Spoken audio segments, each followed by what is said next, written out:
Hello everyone. Okay, today we will discuss the definition of set.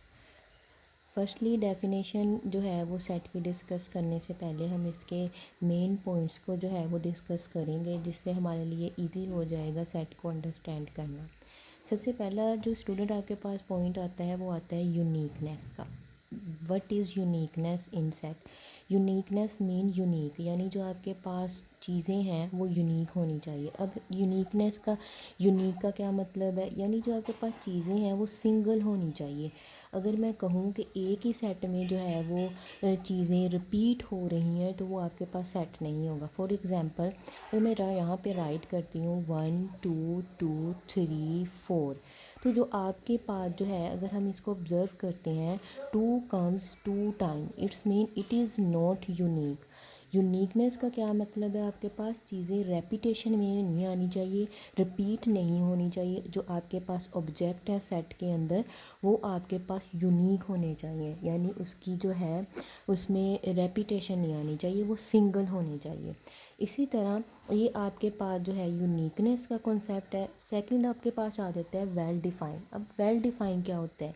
Well define होता है कि चीज़ें जो हैं वो उसकी एक आपके पास जो है एक डेफिनेशन हो, वेल डिफ़ाइन हो, यानी उसमें कोई भी आपके पास डाउट ना हो, वो क्लियर हो। वेल डिफ़ाइन में अगर अब देखें, मैं आपके पास कहती हूँ सेट ऑफ नेचुरल नंबर, या फिर मैं कहती हूँ नेचुरल नंबर का कोई भी सेट ले लेती हूँ।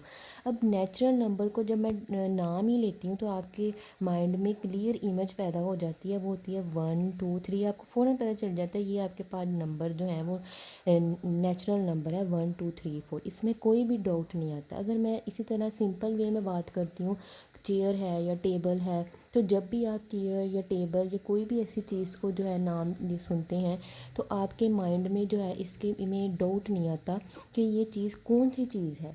आपका माइंड क्लियर बताता है कि ये चीज़ जो है ये वाली चीज़ है। अगर सेट ऑफ नेचुरल नंबर है तो वो 1 2 3 4 है, होल नंबर है तो वो 0 1 2 3 है। तो ये आपके पास जो है आपके पास आ जाता है वेल डिफाइन में।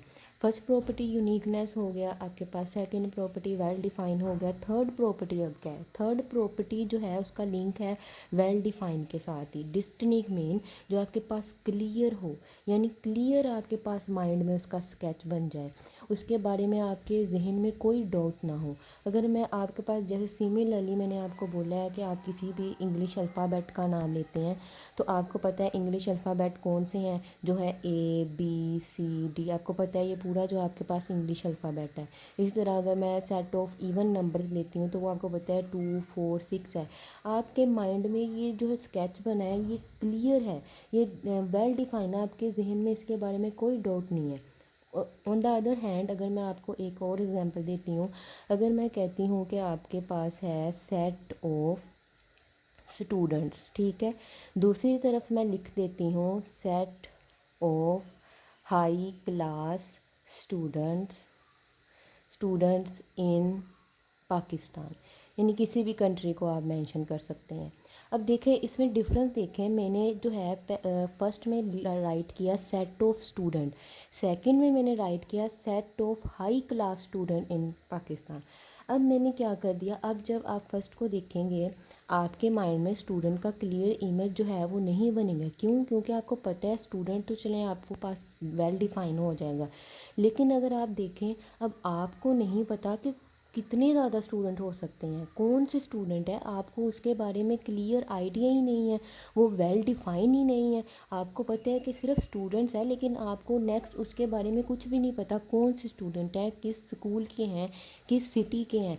जब तक आपके पास जो है वो मेंशन नहीं होगा कि ये इस सिटी के हैं या इस क्लास के हैं या इस स्कूल के हैं, तब तक जो है वो आपके पास वेल डिफाइन और डिस्टिंक्ट जो है वो नहीं होगा। डिस्टिंक्ट और वेल डिफाइन के लिए ज़रूरी है कि साथ में उसके कंडीशन मेंशन हो कि ये हम इस चीज़ के बारे में बात कर रहे हैं।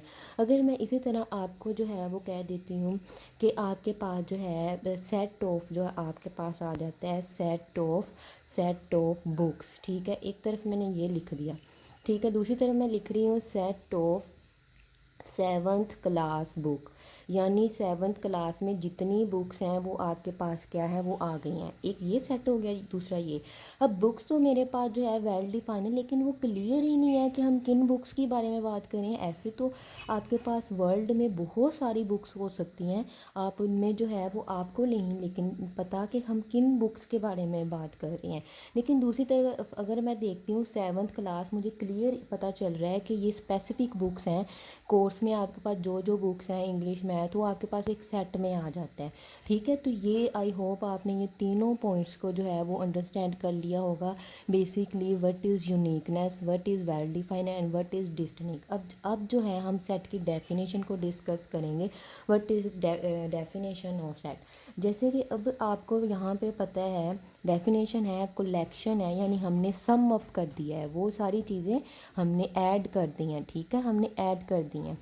कलेक्शन ऑफ वेल डिफाइन है आपके पास एंड डिस्टिंक्ट ऑब्जेक्ट्स, यानी हमने वो वाली चीज़ें लेनी है जो आपके पास वेल डिफाइन एंड डिस्टिंक्ट हो। ठीक है, ये इसके डेफिनेशन में आ गया है। आई होप यू अंडरस्टैंड के व्हाट इज़ बेसिकली सेट। अब इसके हम एग्जांपल्स को डिस्कस कर लेते हैं। फर्स्ट आपके पास जो है एग्जांपल है set of all English alphabet. देखिए क्लियर है। इसकी जगह आप सेट ऑफ वोवल्स भी लिख सकते हैं, जो आपको पता है ए ई आई ओ यू होता है। ठीक है, आप इसको लिख सकते हैं। तीसरी एग्जांपल आप दे सकते हैं सेट ऑफ ऑड नंबर्स। आप इसमें सेट ऑफ इवन नंबर्स भी दे सकते हैं, एग्जांपल में सेट ऑफ इंटीजर्स दे सकते हैं। आप ये लिख सकते हैं सेट ऑफ ज्योमेट्री इंस्ट्रूमेंट। अब देखिए ज्योमेट्री में जितनी भी चीज़ें होती हैं वो वाजिया क्लियर होती हैं। आपको पता है एक ज्योमेट्री है, उसमें प्रोटेक्टर होता है, स्केल होता है, पेंसिल होता है, और ईटीसी जितनी भी चीज़ें हैं वो भी वेल डिफाइंड और डिस्टिंक्ट है और यूनिक है। हर चीज़ सिंगल सिंगल है, रेपिटेशन में नहीं है। ठीक है, तो ये आपके पास बेसिकली सेट की डेफिनेशन आ गई और सेट की जो है वो एग्जांपल आ गई। सेकंड पॉइंट जो है वो हम डिस्कस करेंगे इसके एलिमेंट्स का। Basically what is elements. ठीक है, एलिमेंट को हम डिस्कस करेंगे। एलिमेंट्स या फिर आप इसको मेंबर्स भी कह सकते हैं। अब एलिमेंट्स क्या होते हैं, जैसे अगर सेट के जो है ये ऑब्जेक्ट्स होते हैं, objects in a set. Set के अंदर अगर मैंने ये एग्जांपल लिखी है, ये आपके पास सेट की एग्जांपल है। अब ये जो 1 है, 2 है, 3 है, 4 है, 5 है, ये आपके पास क्या है, ये सारे के सारे क्या हैं, these are elements, these all are elements. तो ये आपके पास एलिमेंट्स हो गए, एलिमेंट्स भी क्लियर हो गए आपके पास। थर्ड पॉइंट आपके पास आ जाता है सिंबल। अब सिंबल का क्या मीनिंग है, हम इसको रिप्रेजेंट करने के लिए यूज़ करते हैं एक सिंबल बिलोंग्स टू। इसका मतलब क्या होता है, बिलोंग्स टू, बिलोंग्स टू। दूसरा आपके पास होता है ये ऐसे आपने लगाना है और उसके ऊपर ऐसे लाइन लगा देनी है, इसका मतलब होता है नॉट बिलोंग्स टू। अब इसका क्या मतलब है, अगर मैं आपको कहूँ कि मैं ये मेरे पास इसी के एग्जांपल हम ले लेते हैं, ए सेट है आपके पास। अगर मैं यहाँ पे लिखती हूँ 1 जो है वो बिलोंग करता है ए को, तो मैं कैसे लिखूँगी, 1 बिलोंग टू ए। दूसरी तरफ अगर मैं लिखती हूँ 5 के बाद 6 है, 6 जो है क्या वो बिलोंग करता है ए को, नहीं, यानी इट्स नॉट बिलोंग टू ए। तो आपसे ये भी पूछ सकते हैं कि ये क्या जो है आप 1 बिलोंग करता है, तो इसका क्या मतलब है सिंबल के 1 बिलोंग टू ए, इसका मतलब है 1 एलिमेंट है ए का। 2 belong to A, 3 belong to A, 4 belong to A, 5 belong to A. इसी तरह अगर आपके पास मैं 6 नेक्स्ट जाऊँ तो 6 तो सेट में नहीं है, तो 6 not belong to A, 7 not belongs to A. बाकी इसी तरह आप और बहुत सारी एग्जांपल्स ले सकते हैं। Student, I hope you understand about the concept of set, that is very easy. Okay, thank you.